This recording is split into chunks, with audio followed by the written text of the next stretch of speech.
এইবাৰ পুনৰ ৰাষ্ট্ৰ পৰ্যায়ত জিলিকিল অসমৰ জনপ্ৰিয় অভিনেত্ৰী আইমি বৰুৱা। হয়, আপোনালোকে ঠিকেই শুনিছে।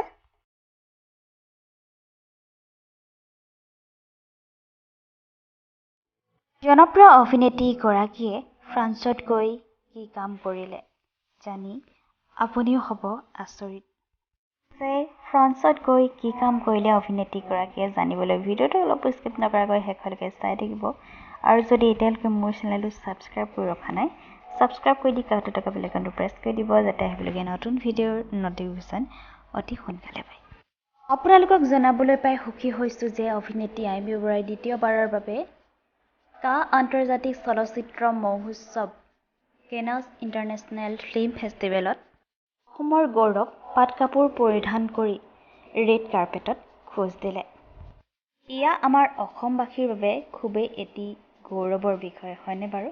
আৰু যি কি নহওক, ভিডিঅ'টো চাই যদি ভাল পালে লাইক কৰিব, কমেণ্ট কৰিব আৰু শ্বেয়াৰ কৰি দিব।